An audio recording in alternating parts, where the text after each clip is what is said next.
Listening to The Alex Jones Show.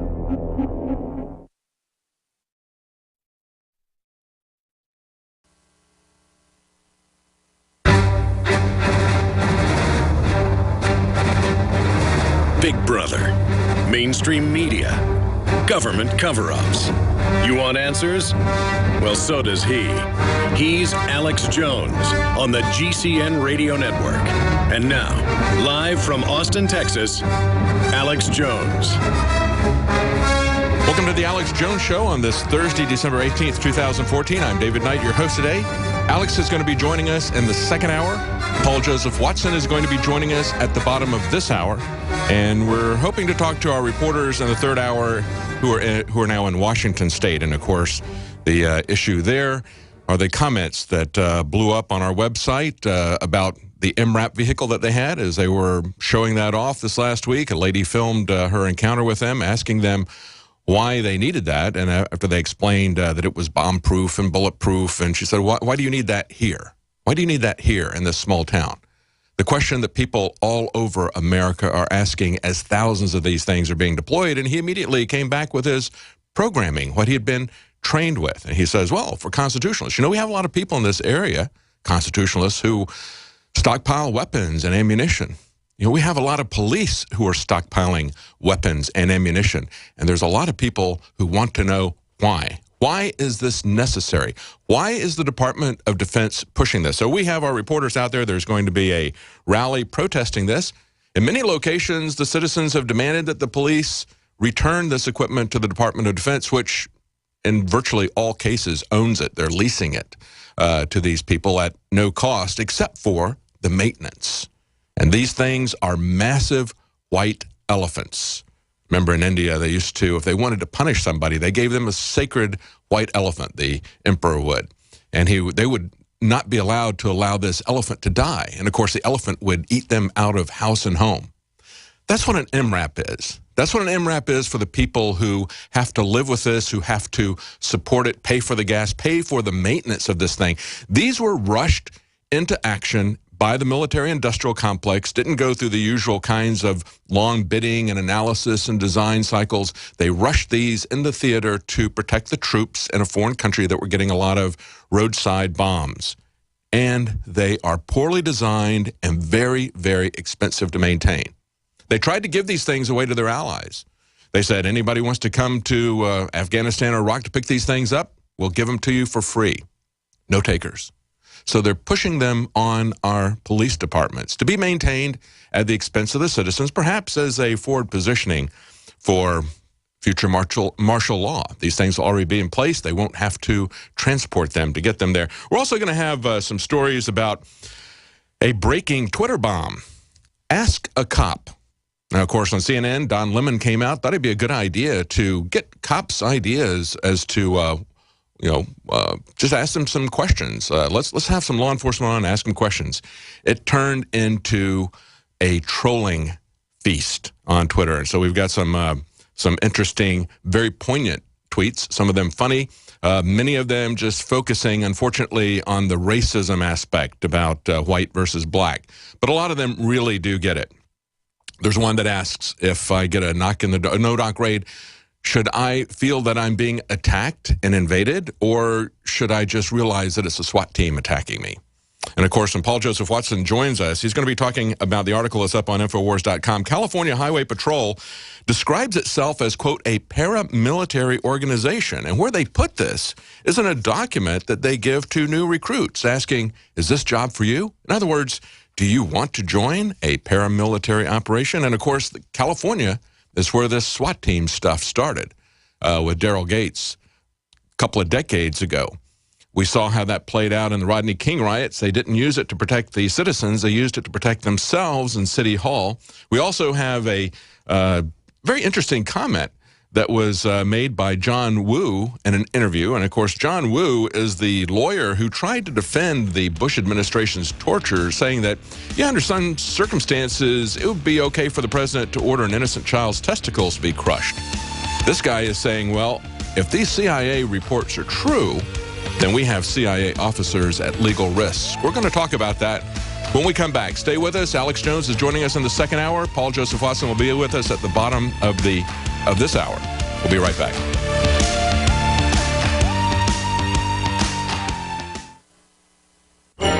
As the year is coming to a close, we all pause to reflect on what's happened in the past year. We take a step back and thank God for what we have.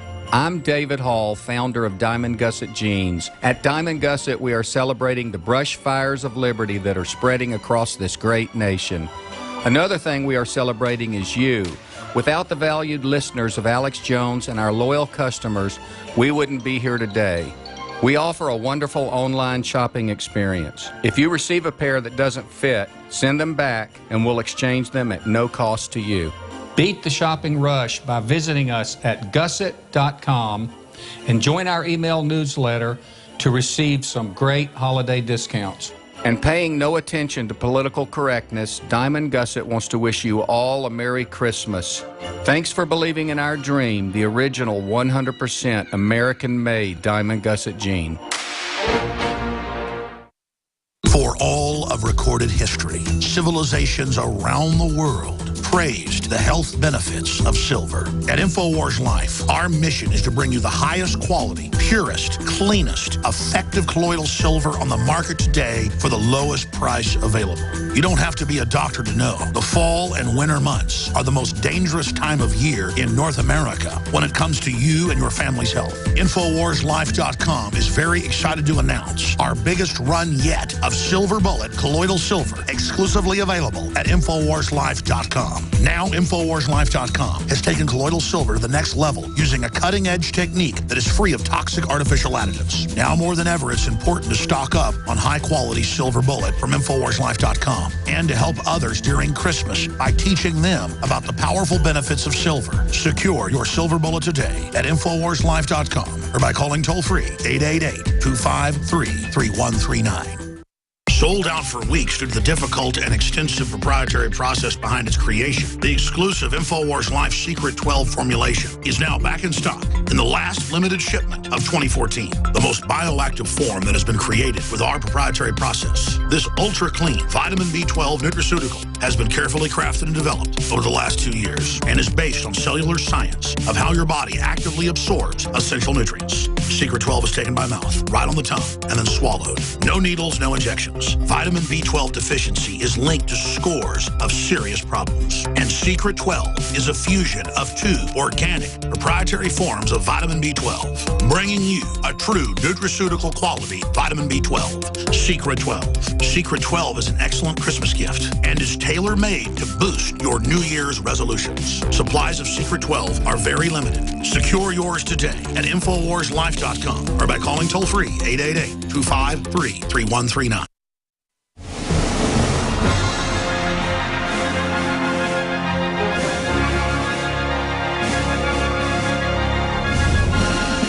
Resistance to tyrants is obedience to God. It's Alex Jones. Welcome to the Alex Jones Show on this Thursday, December 18th, 2014. I'm David Knight, your host today. Alex will be joining us in the second hour. Paul Joseph Watson will be joining us at the bottom of this hour. We have our reporters are in Washington State in the Spokane area. They're there to talk to people about the recent events there with the MRAP. And Paul has an article up at Infowars.com. California Highway Patrol describes itself as a paramilitary organization. This is an amazing document that came out. This is something that they are giving to potential cadets that are going to be hired by the California Highway Patrol. Is this job for you? And they describe themselves, as I said, the California Highway Patrol is often described as a paramilitary department, and that's true.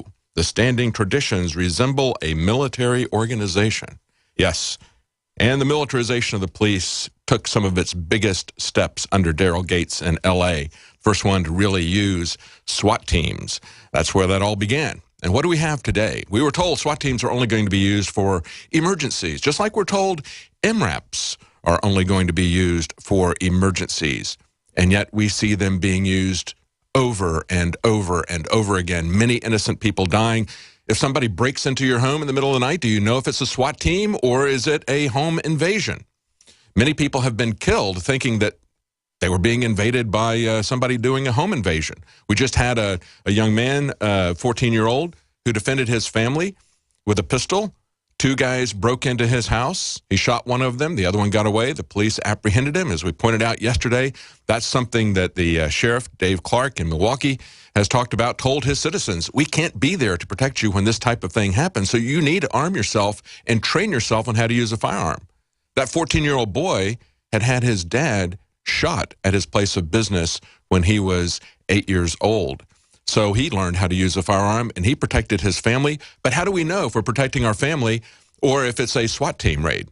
We've actually had a case just this last week where burglars broke into a house, screamed that this was a police, that it was a SWAT raid. In other words, freeze, it's the police, and then shot the people and robbed the house. That's the liability that we're being exposed to. If this is to protect us, that's not protecting us. We see babies getting flash grenades thrown into their cribs. Where is due process? It's totally vanished. And of course, all of this is coming out of the wonderful war on drugs. Well, you want to know, there's been some good news in the war on drugs, actually. I've got this in my stack here. We actually saw some drop in the use by teens of marijuana use. This was reported by the Washington Post just 2 days ago. This is an annual survey of 40,000 8th graders, 10th graders, and 12th graders. And they point out that marijuana use is down, alcohol use is way down, and cigarettes are way, way down. Now, how did this happen? This is happening because we're getting rid of the war on drugs. It's not because of the war on drugs, it's by ending the war on drugs. Look, the war on drugs has increased crime, it's increased corruption, it's increased consumption of drugs, and of course, it's increased carceration of people. Exactly like the alcohol prohibition. The only difference is alcohol prohibition was done constitutionally. This doesn't even have a constitutional basis. Why did we have to have a constitutional amendment to prohibit alcohol, but we don't need one to prohibit all these other substances? Well, the answer is we no longer have a federal government that even cares to pretend that it's operating under the Constitution. We have police who identify their enemies as constitutionalists. So this is why now we still see this out of the Washington Post article, they quote Heritage Foundation. We still see this narrative being put out there. Relaxing marijuana laws can clearly lead to more teenage drug use. It should be intuitively obvious to everyone that if you legalize marijuana for adults, more children will use marijuana because the message is dangerous will be blunted. Well, you know what? That isn't true. That's a lie. We can see that with these statistics, but we know that that's not true because it has not changed use patterns over the 40 years we've had of the war on drugs. As I pointed out, it's actually consumption has gone up. Concentration of the drugs has gone up, just as it did during alcohol prohibition. The concentration of alcohol went up. Now, if that doesn't make you angry enough, think about the corruption that we face. We have a story from RT that says that a cop that was caught with 4 pounds of marijuana, and this is California, where the police are a paramilitary organization and proud of it. A cop caught with 4 pounds of marijuana at home will not be charged. They're just going to, they're not going to charge him with possession. Now, 4 pounds is a lot of marijuana. I remember one of the first interviews I had when I came here was with the New Jersey weed man. He was caught. He was had a medical marijuana permit out of California. He went to New Jersey where they didn't recognize that. And he had with him a larger amount of marijuana than would even be allowed with his permit for medical marijuana. He had a pound of marijuana. And he reasoned that most people didn't believe that he should be locked up for possession of marijuana. They were trying to get him with distribution because they said the quantity is so high, you're probably trying to sell this to people. And he basically used jury nullification. The first judge immediately silenced him, but as he pointed out, the jury had already heard it. It was a hung jury. 7 wanted to acquit him. 5 wanted to do what the judge wanted them to do. In the next case, because they came back after him again, that judge was friendlier, and he let him put up a card that essentially had the New Jersey state constitution that said jurors have a right to judge not only the facts of a case, but whether or not a law is reasonable, whether or not the penalties are reasonable. And of course, the penalties for drug use are not reasonable when they're mandatory minimums, sending nonviolent people to jail for decades. He beat that. 12 people acquitted him.